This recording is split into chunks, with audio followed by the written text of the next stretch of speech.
రాగులపాడు నుంచి ఆ కాలువ తవ్వి గుంతకల్ మండలంలోని 12 చెరువులకు 15 చెక్ డ్యాములకి నీరు అందించేటువంటి కాలువకు భూములు కోల్పోయే రైతుల దగ్గర మరి స్వచ్ఛందంగా మాట్లాడాలని ఇక్కడ కలిసినటువంటి అన్ని రైతు సంఘాల ప్రతినిధులు, అన్ని రాజకీయ పార్టీల రైతు సంఘాల ప్రతినిధులంతా కలిసి మాట్లాడుకోవడం జరిగింది. ఎందుకంటే ఈరోజు రైతులకు ఉపయోగపడే కాలువలకు భూములు ఇచ్చేటువంటి రైతులకి పాదాభివందనం చేయాల్సిన అవసరం ఉంది.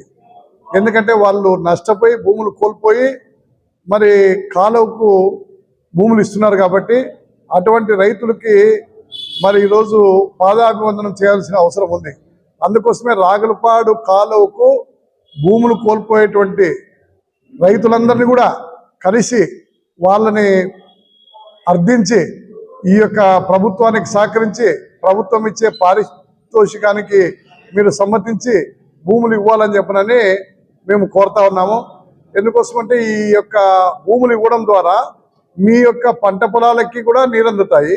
తర్వాత చుట్టుపక్కల ఉన్నటువంటి భూములన్నిటికి కూడా నీరు అందేకి అవకాశం ఉంది. అందరూ కూడా పైప్ లైన్ వేసుకొని నీరు పెట్టుకోవచ్చు.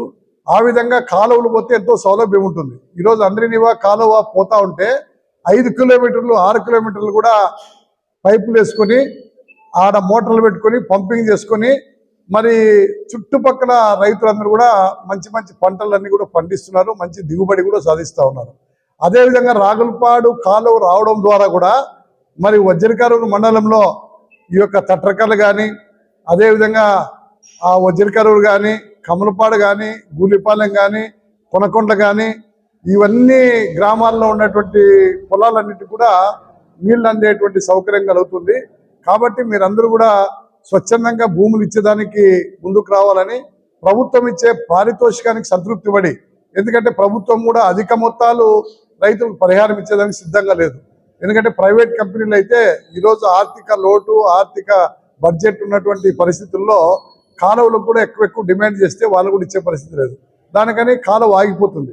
కాబట్టి స్వచ్ఛందంగా రైతులే ముందుకు వచ్చి కాలువను ఏర్పాటు చేసుకుంటే మీ పొలాలకి ఉపయోగపడుతుంది.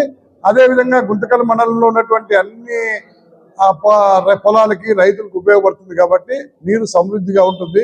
దానికోసం రైతులను మేము ప్రార్థిస్తూ ఉన్నాము. మీరు భూములు ఇచ్చేదానికి ముందుకు రావాలని స్వచ్ఛందంగా కోరుతా ఉన్నాము.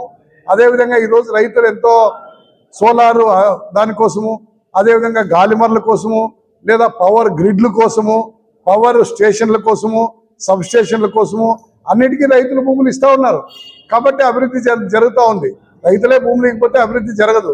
ఈరోజు రాజధానికి కూడా రైతులు భూములు ఇచ్చినారు. స్వచ్ఛందంగా భూములు ఇవ్వబట్టే 34,000 ఎకరాలు ఆడ ఈరోజు అమరావతిలో రాజధాని ఏర్పాటు జరుగుతూ ఉంది. దానికోసం అదేవిధంగా ఈ యొక్క గుంతకల్ మండలానికి నీరు అందించేటువంటి ఈ యొక్క రాగులపాడు కాలువకి మీరందరూ కూడా సహకరించాలని మేము కోరుతా ఉన్నాము. దానికోసమే రాజకీయాలకు అతీతంగా దీంట్లో తెలుగుదేశం పార్టీ, వైఎస్ఆర్ పార్టీ, అదేవిధంగా BJP, communist party, Congress party, CPM party అనే తేడాలు లేకోకుండా అందరు రైతులను ఒప్పించేదానికి ఇది ఒక రాజకీయ అంశంగా చూసుకోకుండా అభివృద్ధి అంశంగా చూసుకొని ముందుకు రావాలని చెప్పని కోరుతా ఉన్నాము. దానికోసం ఈరోజు ఈ 215 ఎకరాల భూములు కోల్పోయే రైతుల పట్టికలన్నీ తీసుకుని ఏ గ్రామంలో ఎంత పోతుంది అనే వివరాలను కూడా మేము ఇక్కడ తెలియజేయడం జరిగింది. దానికోసం ఇప్పుడు మన ప్రాంతంలో ఉన్నటువంటి ఈ యొక్క కమలపాడులోనే 72 ఎకరాలు పోతుంది. 72 ఎకరాలు భూమి కోల్పోతా ఉన్నారు. దాంతోపాటు ఇక్కడ 51 ఎకరా వజ్రకరంలో కోల్పోతా ఉన్నారు. తర్వాత కొంతమంది ఒక 36 మంది మాత్రము ఎకరా 2 ఎకరాలు ఆ విధంగా కోల్పోయేటువంటి పరిస్థితులు వచ్చినాయి.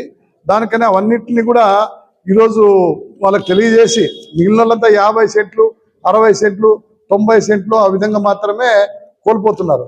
దానికి అవన్నిటిని కూడా మీరు గమనించి ఆ 1 ఎకరా 2 ఎకరాలు పోయే వాళ్ళంతా కూడా తక్కువ మంది ఉన్నారు.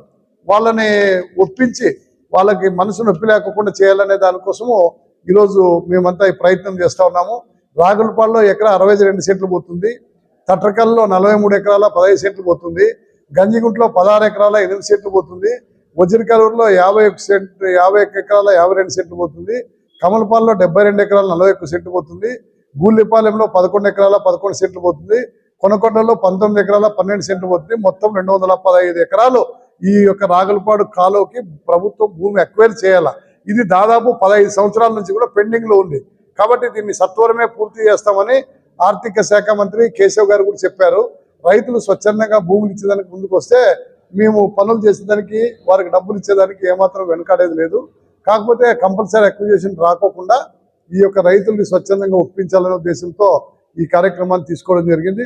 దానికి ఈ రోజు రైతు సోదరులంతా కూడా నడుము బిగించి ఆ యొక్క పర్సనల్ గా రైతుల్ని భూములు కొలిపేవాళ్ళు కలిసి ఈ యొక్క రాగులపాడు కాలువని సాధించుకొని వజ్రకరూరు గుంతకల్ మండలాలకి సమృద్ధిగా నీరు వచ్చేదాని కోసము మేము ప్రయత్నం చేస్తా ఉన్నాము. దాంట్లో సిపిఐ కూడా భాగస్వామి అవుతా ఉంది.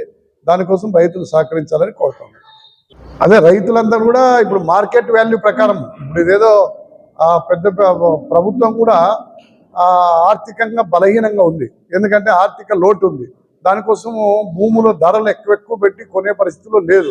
దానికోసమనే రైతులు కూడా దాన్ని అర్థం చేసుకోవాలా. అదేవిధంగా ప్రభుత్వం కూడా రైతులను అర్థం చేసుకోవాలి. మార్కెట్ ధరలు ఉన్నాయి కాబట్టి దానంతా కాకపోయినా అటో ఇటో కొంచెం చేసి వాళ్ళకు కూడా అన్యాయం జరగకోకుండా ప్రభుత్వం కూడా డబ్బులు ఇవ్వాలని కోరుతున్నాము. అప్పుడే ఈ యొక్క అభివృద్ధి కార్యక్రమాలు ముందుకు పోతాయి. ఆ విధంగా ఈ యొక్క రాగులపాడు కాలువని 15 సంవత్సరాల నుంచి పెండింగ్ ఉండే కాలువని పూర్తి చేసేదానికి మొన్న ఛాయాపురంలో ముఖ్యమంత్రి చంద్రబాబు నాయుడు గారు కూడా మరోసారి చెప్పారు, నేను ఖచ్చితంగా ఈ 15 చెరువు గుంతకల్ మండలంలో నీళ్లు ఇస్తానని. దాంతోపాటు గతంలో 2017లో పామిడి బహిరంగ సభలో పుట్టినరోజు సందర్భంగా ఆయన ఈ యొక్క రాగులపాడు కాలువని మంజూరు చేసినాడు. తర్వాత జగన్మోహన్ రెడ్డి వచ్చిన తర్వాత దానికి టెండర్లు కూడా పిలిచి కాంట్రాక్టర్లు కూడా పనులు అప్పగించినాడు. కానీ భూసేకరణకి డబ్బులు లేదు కాబట్టి పనులు ఎక్కడొక్కడే ఆగిపోయినాయి. కాబట్టి ఈ కొత్త కూటమి ప్రభుత్వం అయినా ఈ పనులు ముందుకు పోయేదానికి తగిన చర్యలు తీసుకోవాలని మేము కోరుతా ఉన్నాం.